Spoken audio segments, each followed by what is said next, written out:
This is Love of the Star. Welcome to it. What a joke. Well, this is the Love of the Star podcast. Sure it is. Grab my clock over here. Yeah. Some of us prep. Well, we got a morning show, right? You guys missed behind the scenes right before we started. We got a morning show. Bobby's trying to lie to me that he's got to prep for this or prep for his morning show. My morning show. And he tells me the reason Love of the Star is late today, folks, is because Bobby had to do his laundry. But he's been off the air since 8 a.m. today. And then he had to go to a practice. So then he probably had to go home and take like a 4-hour nap and then get up and do his. Look at that. Here's my email. You can't see it. Whatever. It's too bright. It's too bright. And that's why the show's late today. Thanks, folks, for joining us here on Love of the Star. Bobby, what'd you think of practice today? Trey Lance was a bad player the other day. Trey Lance is still a bad player. That's what I think. I don't think Trey Lance had a bad day. I think you didn't, because Trey Lance directly. Trey Lance had those interceptions. We killed backcourt. I know. I think that and there were a couple of bad ones, and you're absolutely right. I'm sure everybody's seen the clips. I think what Trey Lance is all of a sudden, and I think he threw the ball better down the field today, more outside the numbers than he has in the previous practices. The interceptions he had, I don't think he saw Bell at all. I mean, now I will say this: Do you think he saw Harvey? I don't think he saw Harvey either. That's troubling. But it was a heavy play action on the goal line, and I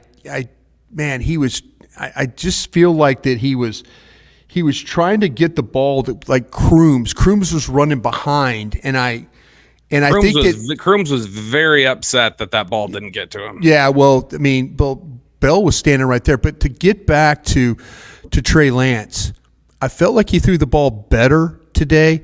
I don't think he saw. Now, where Trey Lance might have a problem, and let's see if you agree with me on this one. You might not.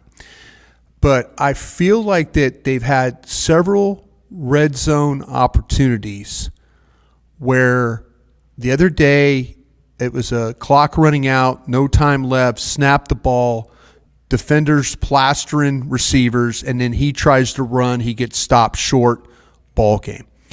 Today he throws the interception in the red zone to Bell.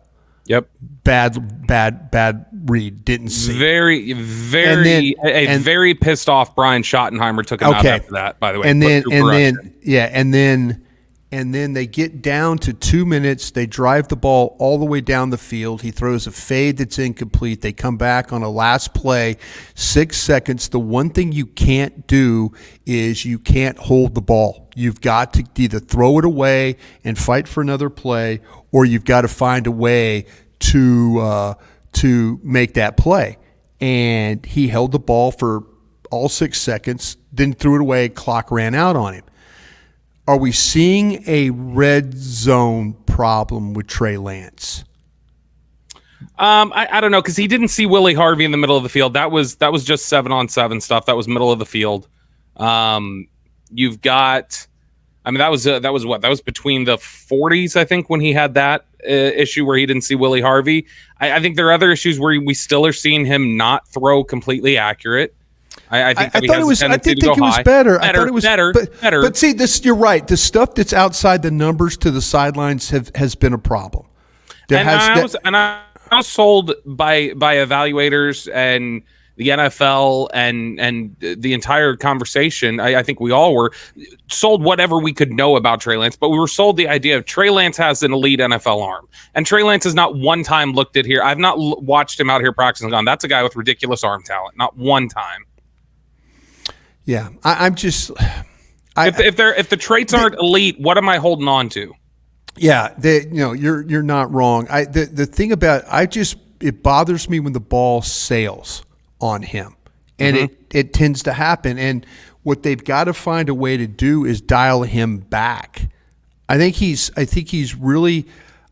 think he throws the ball. I think there's enough pace on it, but I'm not going to call it elite. I'm not calling his arm talent elite by any means. Sure. I think there's a bigger problem with seeing the field.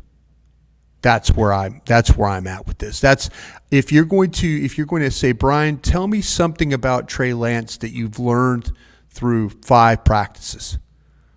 is that I don't know if he always makes the right decision, and I don't know if he always sees the field well enough right now. That's kind of where I'm at.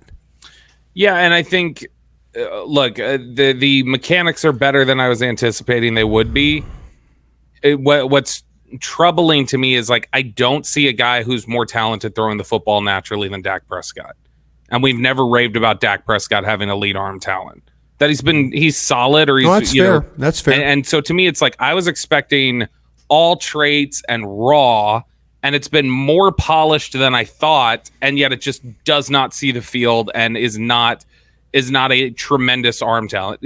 Athlete, absolutely. The way he can move around, the size, everything else, all that is impressive with Trey Lance. I worry that you're harming yourself right now with this practice or with this training camp, Trey Lance, in terms of your future, whether it be here in Dallas or elsewhere, because it's not clicking, and it looks like they moved the ball. They moved the ball. Sure. In the 2 minute, they moved the ball. I mean, the thing about it is, though, he gets down tight red zone. Now we're having some problems. Maybe Trey Lance is not a finisher. Maybe that's the biggest issue. I mean, and I'm not worrying about the arm talent because the ball sails on him. I get that. I think that there's some things with his throwing mechanics they probably need to work on with him. Here's the tough question to wrestle with, and maybe it's too early to say this, but it's also been it's year 4 for him. But you've said he doesn't look like an NFL quarterback. No, that's what I was about to ask. Which is more likely, that he's a starting quarterback in the NFL or he's a gadget player? Oh, I don't think he's a gadget player. I think he's a gadget. You think he's like read options and I think he's Wildcat and other like certain packages, but I don't think that's a guy who can consistently be on the field for an offense. And I don't think he's going to become one.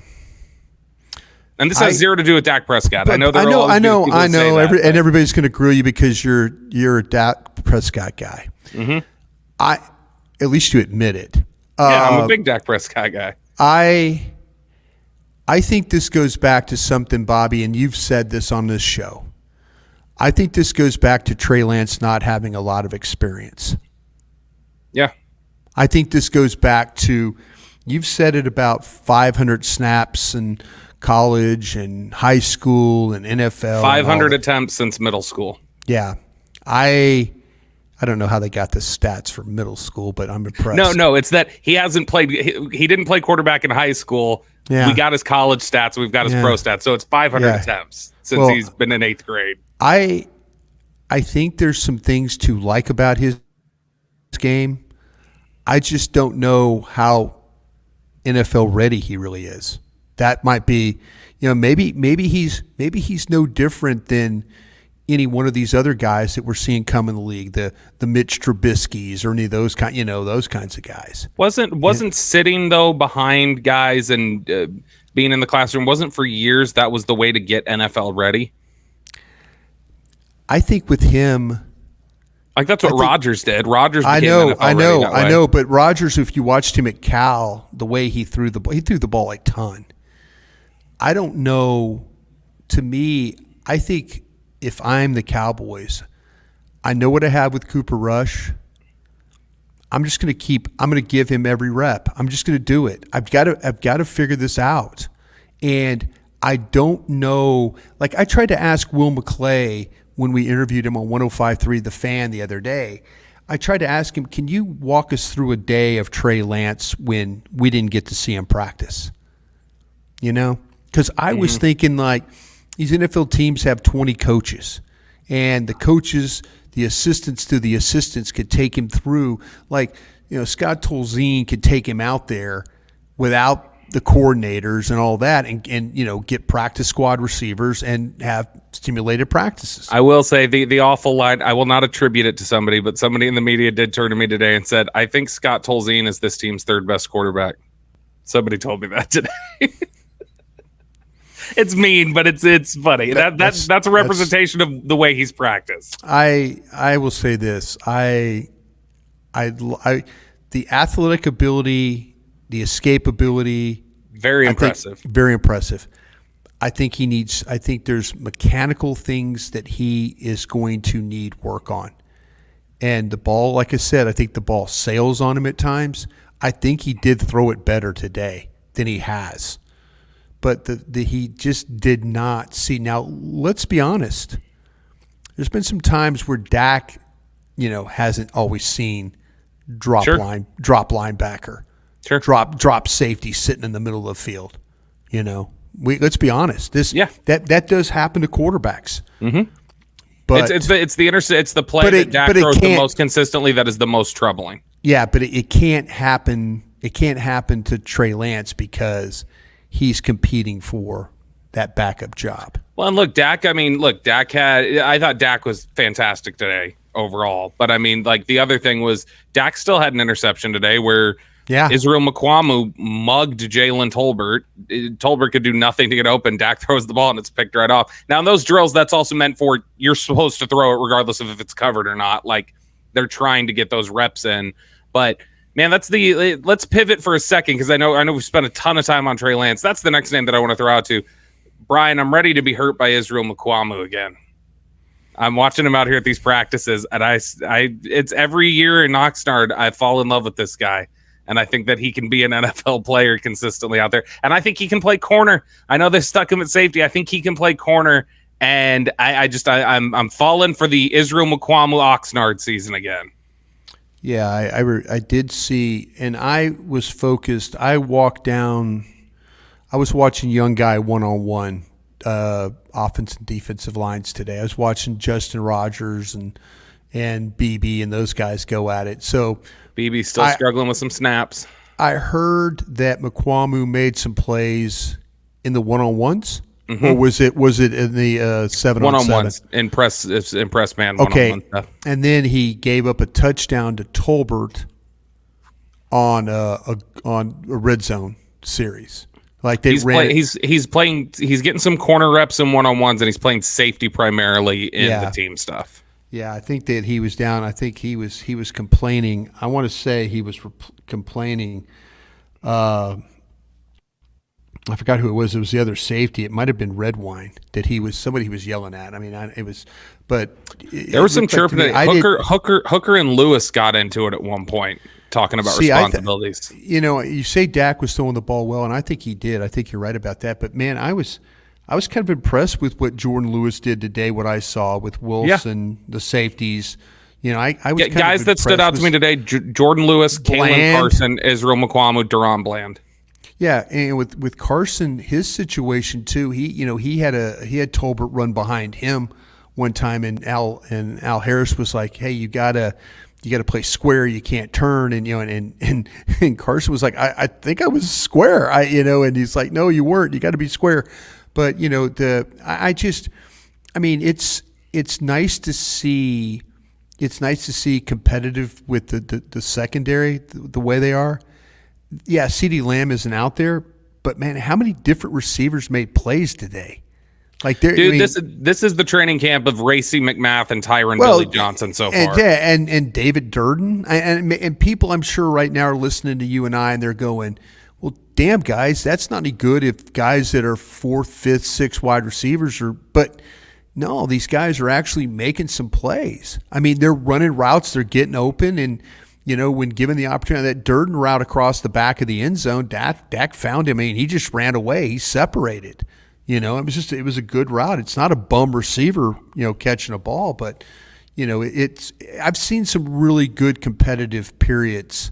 Oh yeah, between the secondary and the guys that are trying to be receiver, maybe receiver 5 and 6. I think the padded practice on Tuesday was won largely by the defense.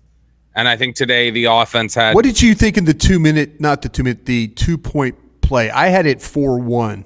And I know people had the Cowboys. I heard the Cowboys called it out as 3-2 defense. They did. They called it 3-2 defense. But to me, it looked like I kind of felt like that Damone Clark stepped up, and they gave him a touchdown on a...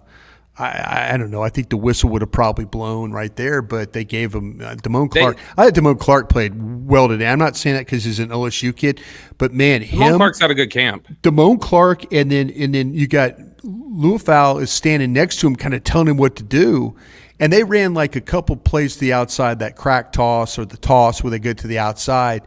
And that 18 came screaming from the inside all the way outside. Let's pick up from there. Let's really quickly remind everybody you are listening to the Love the Star podcast. The Love the Star is an Audacy podcast. You can find it on the Audacy app or wherever you get your podcasts. Brian, back to Damone Clark, who you were just talking about there.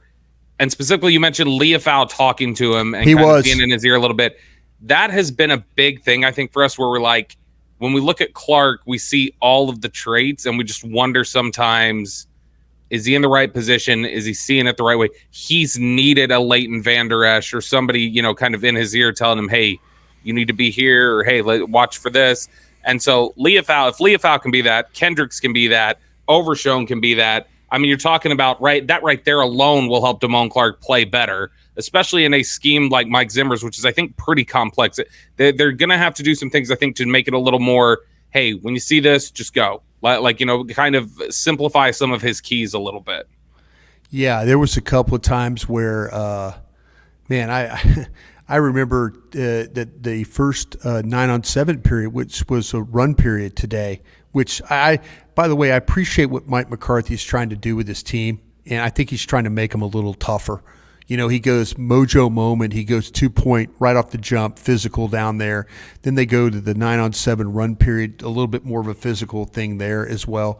I think he's trying to build a little toughness with his team, and I appreciate that about we got our first fight today from it, and we got a lot of trash talk today. Exactly. Well, Leofau, TJ Bass is playing right guard for Martin. It's kind of a veteran day for Martin, so he's not involved in the drills.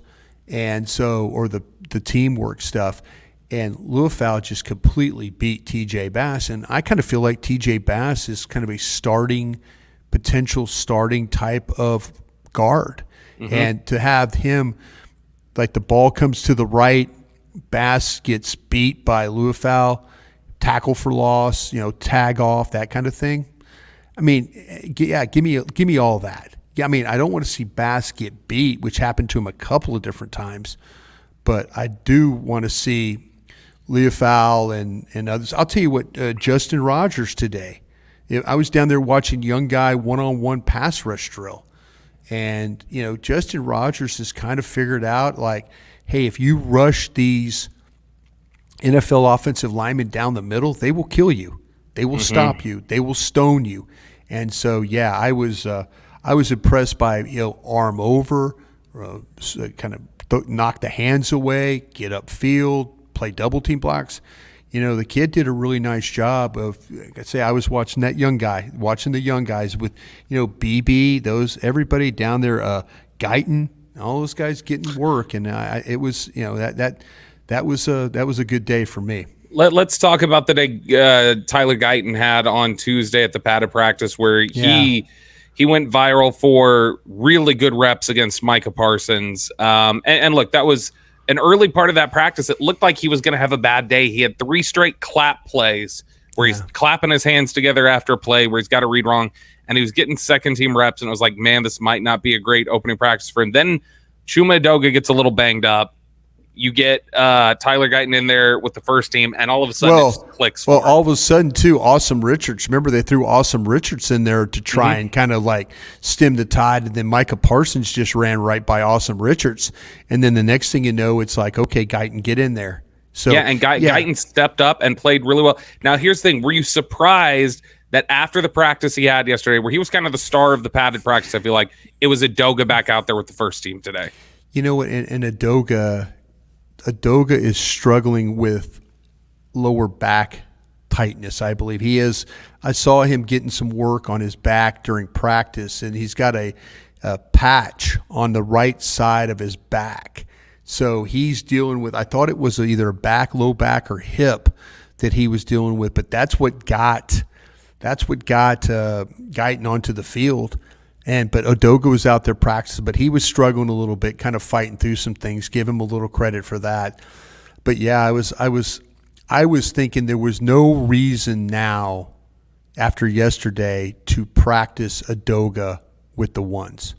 I didn't feel there was any reason after what I saw. Now maybe they wanted the kid to continue to learn, continue to grow. I see my future at number 60 playing left tackle. I'm getting as much work as I can. Does this just come down to Mike Solari just doesn't trust a young player right now? It feels like there's no real reason not to give Guyton first team reps. I've lived this. I've lived the coach that doesn't like the player drafted. And that's a harsh way of saying it. That's my own personal experience. I'm not saying that Mike Solari, but I've lived something similar where all of a sudden there's a player out there and the coach is like, "Oh, that's not my guy." That's not my guy. I've lived that. Now, I'm not saying that's Mike Solari. Please don't. But you know what? It was Joe Philbin to Tyler Smith a couple years ago. Yeah, Joe Philbin didn't like Tyler Smith. Please don't clip this and say, "Oh, Broadus is saying that." That. But I'm just telling you, I've lived it from a scouting perspective where you bring a guy in and the coach is like, "Yeah, fine." A guy like Mike Zimmer, you bring a player from Mike coaches the player. Some coaches and offensive line coaches are weird ducks. They really are. They're very particular, and they like to talk among their little group. They all talk. They're like, they're talking about, oh, hey, I worked this guy out. Hey, I like this guy. Oh, he's like what we like. Yeah, they're all kind of sharing their little notes, and and I don't know. I don't know if there was maybe, and you mentioned it about with Tyler Smith and Joe Philbin. We might be in a very similar situation with Guyton and Mike Solari, and Mike Solari just doesn't trust him right now. Speculating, not reporting, just speculating. Just total speculation. I'm just talking about my own personal experience of when I was a scout in the NFL. We fought, and and the coaches were right sometimes too. I'm not saying the coaches are wrong all the time, but it's something you always fight every day until something changes, and hopefully we see more of Guyton, but there's something not right there. It's about, because I asked Will McClay the question, well, what clicked? And Will's talked about earning. He's got to earn it. I'm like, okay, I'll believe you're earning, and then I'll also remember the times when I was working in player personnel and the coaches were like, I don't know about this guy, Brian. I don't know about this guy. Yeah, and look, I think here's the thing. There are plenty of people who listen to this or who follow me on Twitter or wherever else who don't like my opinion on things and don't like my take on things, and that's fine. Here's what I would want them to understand, and I would hope they would know, but plenty of them probably don't or don't believe it. I'm not going to just shoot from the hip and make something up. I'm telling you, when I say Chuma Edoga was 100% the number one guy for the first practice, which he ended up being, by the way. Chuma Edoga is the number one guy on the offensive line for the first practice, and how I thought it was likely he would start the first game, and it's possible he's the starter all season. That doesn't just come from me projecting. That comes from people who express thoughts of there's a little bit of a feeling of how much do you want to trust a rookie when everybody's jobs are on the line? When everybody's on one-year deals, how much do they want to put trust in rookies? So does it turn out that Tyler Guyton is so impressive during this training camp that he ends up starting the first game against Myles Garrett? Absolutely. But Edoga hasn't been bad. No, he really hasn't been bad, which is surprising. I just want people to understand this is not a hot take or anything else. I'm telling you, it's a real thought for some people in the organization that maybe we go with the veteran because our jobs are on the line and we can't have somebody who's going to make mistakes no matter how talented they are. Mm-hmm. And that's a real thing for them. The center question, Brian, we're talking to Nick Eatman on 105 Through the Fan this morning, and Nick had an interesting thought or an interesting perspective that we're talking about the Brock Hoffman, Cooper Beebe race, which I think it's pretty clear from the way this coaching staff is handling it right now. That's Brock Hoffman's job. Cooper Beebe's going to have to take it. It's not a competition right now. Cooper Beebe will have to take it. And as it stands now, that's Brock Hoffman's job. He's your starter. I agree. What was interesting to me was Nick Eatman saying that he thinks for this coaching staff, Dakota Shepley might be number 2 right now, ahead of Cooper Beebe, because the snaps have been tough at times. I don't think he's been totally overprepped, but there were a couple of reps in these practices where maybe Carl Davis or someone has gotten a little bit of the better of him, which, by the way, I will say, I know we've thrown a lot of dirt on Carl Rogers, Davis, yeah. We've thrown some dirt on Carl Davis's name. I don't think Carl Davis has had bad practices out here. I think he's been okay. Like what I've seen him out there. Yeah. I think he's shown up a little bit. But Cooper Beebe, I think, is there a chance this ends up, Brian, because the position's so new? Do you think this is a chance this ends up being a redshirt year for him? Or was center just a fail-safe for them, and the reality is that he's the future Zach Martin? I wanted to believe that TJ Bass was the future and that Beebe was going to be the center. They like him more on the right side, don't they, Bass? They do a lot more. And today there was, like I mentioned, there was a couple of different little struggles that he had. But I like TJ Bass myself. But, I do too. It's funny because I thought the learning curve for Guyton was going to be steeper. Where I didn't realize after talking to Cooper Beebe is how long it's been since he's played center. It's very unfamiliar. Yeah, that's the issue. And we went very much plug and play. He can do anything. He could play tackle. He could play guard. He could play center. Draft show. We did that. I'll admit it. We did that. We talked about him as a, well, gosh, you could get him and he could be a center and you could plug and play and da-da-da-da-da-da-da. Cowboys themselves talked about him as a position flex guy too. So that's not a completely that's not a completely off thought. I would be surprised if it was Shepley. I would be surprised. But I wouldn't, like I said, I understand. I understand because I think the learning curve, I think it's steeper than I thought it was at center for and now maybe things will change, as you got preseason games, more practices and stuff like that. But when this team opens in Cleveland, it wouldn't shock me at all that Brock Hoffman's the starter at center. What is your best projection right now? You think week 1 Cleveland, if you're betting man, what are you betting as the offensive line now that we're through a few practices? I think you might be right about the left tackle. I think, I want to believe that somebody will step up and maybe that, maybe somebody will say that, hey, that Guyton needs to be our guy. Let's plug and play. Let's go. Let's just do this. If he continues to have really good practices, there is a legitimate competition going on right now there. Because I think that Adoga is shown okay. He's been fine. He hadn't got him killed. I think Hoffman's going to be your center, but I think that there might be a possibility that Adoga is the left tackle. And you said it earlier.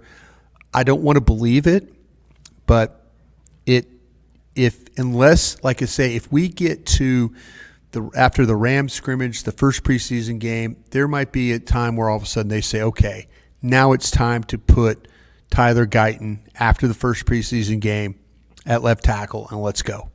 And they get him 2 games, get him ready. They've practiced him a bunch, and they feel comfortable doing that. I don't know right now if they feel particularly comfortable starting him at left tackle. I'll say this. If it was completely up to Mike Solari and nobody else, I think Adoga starts at left tackle. There's no question. Yeah.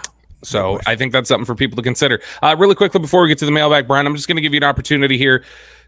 Some positivity, some unvarnished positivity. Yeah. Anybody we haven't mentioned yet that you go, man, this guy's been good. I really have been encouraged by what I've seen by this guy. Yeah, I mentioned young guy practice today at the defensive line, and I want to give Justin Rogers some credit. I really do. I think that he's doing things that I wish that Mozzie Smith was doing when it comes to separation, using his hands, getting up the field, playing with power. Mozzie's playing with power, but it's been a struggle. Jeff Zagina, the defensive line coach, has been on Mozzie quite a bit. And I don't mean that in a bad way. I mean that in he's trying, he's coaching him up. It's like it's feet, it's hands, it's up, it's up, it's up, it's not out, it's up. And I was watching, and I'm watching him coach, and he's coaching, drill after drill after drill after drill. And the thing with Mozzie, this is either going to make Mozzie stronger or it's going to kill him. And I mean kill him in a football sense. I don't mean, death. Micah gave him a similar pep talk on the Patrick Walker had the video the other day from him on that where he's like, hey, it's time, dude. And Micah said that at his press conference. It's time for Mozzie because they'll find somebody to do your job if you're not going to do it. Yeah, and so, but I want to give Rodgers some credit because if there's some things that he's done that if Mozzie was doing it, we'd all be feeling really good about Mozzie. But right now, Mozzie's in a little bit of a bad state. Just because he's trying, I think he's trying. I just don't think he's having the success that he was hoping to have. I'll throw out some names really quickly that I think have been impressive. That was supposed to be a positive thing, and it wasn't. But I was positive about Justin Rogers. 100%. I think Tyron Billy Johnson and Racey McMath both have been really good in this training camp. I think Jalen Tolbert has improved a great deal.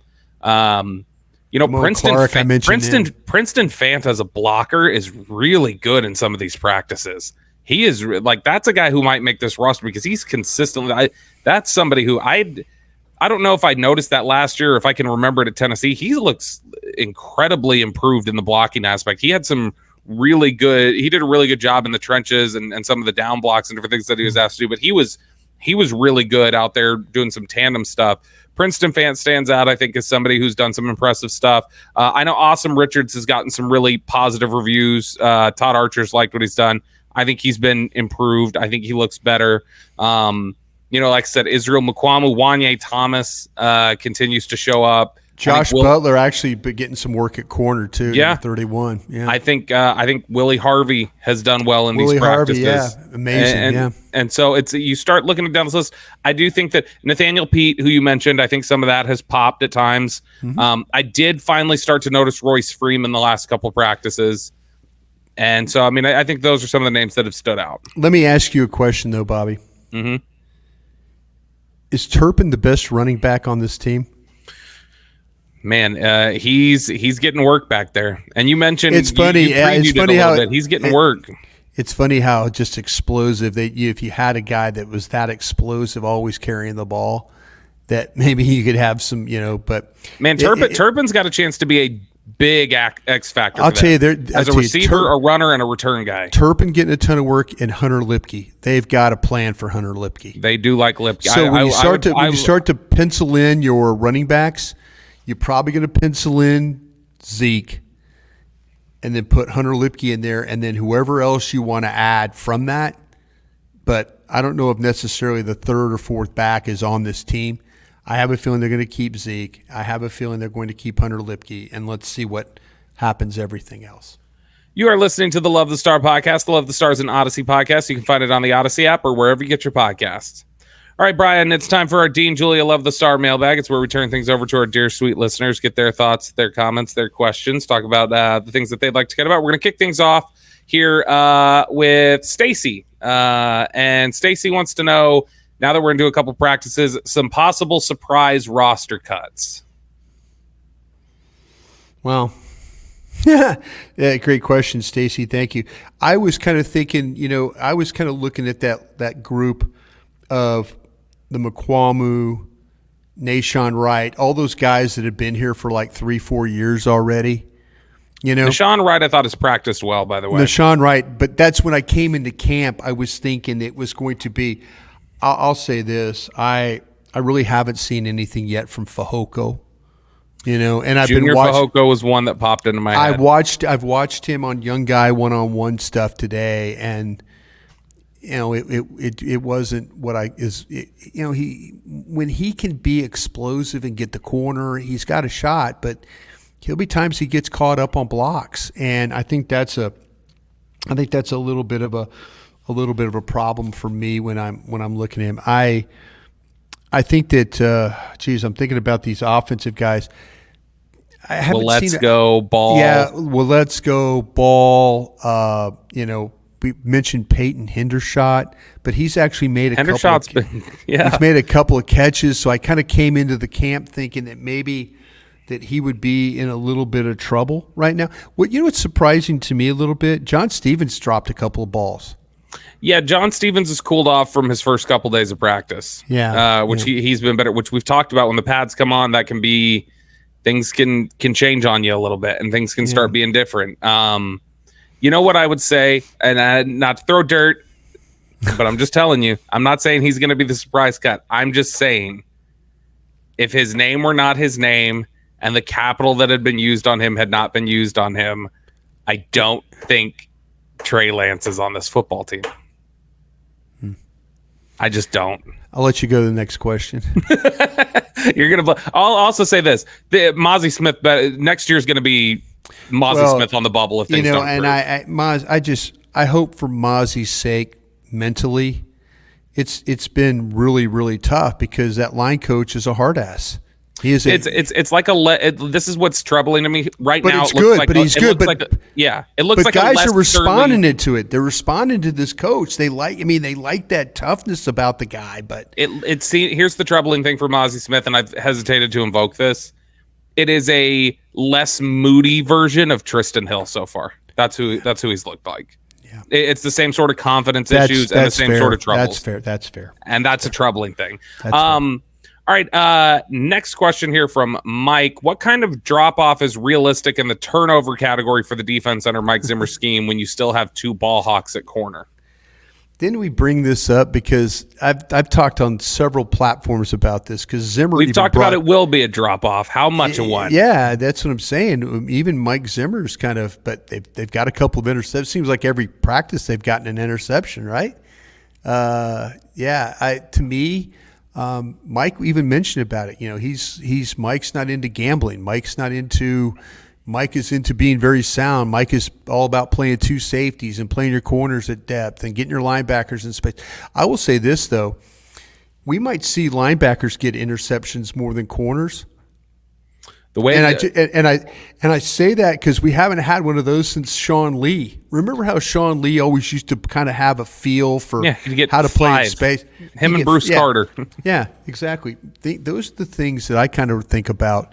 When I look at this with this team and how are they finding ways to turn people over? It might be because of the linebackers more than anything. We have not talked about it yet. We'll get into it, I'm sure, a little bit more the closer we get to the season. Mm-hmm. It looks different. The defense looks different under Zimmer. You are seeing it's more sound. DeMarcus Lawrence is dropping into coverage at times. Micah and D-Law are rushing from the same side a lot. Micah is standing over DeMarcus Lawrence and rushing a lot. You're seeing a lot of showing blitzes. I know it was Nate Tice who had been at The Athletic, and now I think he's with Yahoo. Nate Tice had looked at one of the videos I put out of Guyton, and he had pointed out, there's the patented Mike Zimmer dummy blitz looks of where complete with the Fire linebackers. Zone. Yeah. Complete with the linebackers using fake hand signals you, and then dropping off into coverage. Yeah. It's going to be a lot of disguising and a lot of just different things. So we'll have more time to talk about that. But you're going to see linebackers dropping more into coverage and being disguised, and that's going to create opportunities like you saw today at practice when the linebackers were getting some of these interceptions. Next question here from Chris Hodnett. Chris is asking Hunter Lipke, Peyton Hendershot, Jalen Brooks. You can only keep one. Who and why? And I'm going to add something to this, Brian. Who are you keeping, and who do you think the Cowboys would keep if they could only keep one? I heard Lipke, I heard Brooks, and who was the third one? Hendershot. Okay, Hendershot's out. Yep. I like what I'm seeing from Hunter Lipke. I think I would go, depending on what happens and I like Brooks. I'd like Brooks, but if you're playing this game with me where I can only keep one, I like what I've seen so far from Lipke, and as far as a pass protector, a guy who can carry the ball, he can catch the ball, he's tough. I watched him on special teams today. They don't block him all that well. He's got a feel for how to escape off stuff. I think he's a guy that's probably going to get better for you. And I like Brooks. I really do. I really like Brooks a lot, but with the other wide receivers, I might be able to, but I think you could do a lot with Hunter Lipke. I really do. I think I'm taking Brooks just because I do like I think Brooks has a toughness and a dimension that you just don't have in the receiving court. Sure. I like Lipke, but again, like you say, if you're going to make me pick one, I'm picking Brooks. If you're making them pick one, I think they're picking Lipke. Yeah. I think that's who they would have because they've clearly got a plan for him there. Next question here from Garrett. I don't think you're going to like this game, Brian, of picking one of these three. Of the next batch of contracts to be given out, which of these guys doesn't get paid? Tyler Smith, Deron Bland, or Jake Ferguson? Wow. They're all coming due. I'll answer first while you think about this, because I was struggling with this. I brought it up on 105 through the Fan the other day. I think it's going to be Deron Bland. Yeah, I think they've got Kalen Carson. They paid Trayvon Diggs. Yeah. Bland is just going to be, and I don't think it's that they don't like Bland. I just think here's what they'll do. They will either not sign Bland, or they will have to get rid of Diggs. They're going to have to pick. There's too much. Tight end, Ferguson is not going to, even as a top tight end, it's not going to cost you as much as a top corner. And I don't see a chance in hell they're walking away from Tyler Smith. Sure. That's a guy that I think they're building with. But man, it would hurt to walk away from Bland, because I think that's a perfect character. The thing with Ferguson is, this organization loves Jake Ferguson in terms of the way he embraces being a Dallas Cowboy. Yeah. Jake Ferguson said in an interview with us last week when we asked him about the question of, Dalton Schultz saying football's the main thing in Houston. It's not that all the time in Dallas. Mm-hmm. And he had a line there that I know the Cowboys would have eaten up. And he said, the name on the front of my jersey is going to take care of the name on the back of my jersey. Right. And that's something they love. That is Cowboy to the core. That is the type of verbiage that they love. That's the type of mindset that they love. I don't see, and that's become a guy who's really tight with Dak and completely buys into everything that they do. So I don't think that you're going to see much from there. All right, last question here from Coach Hudson.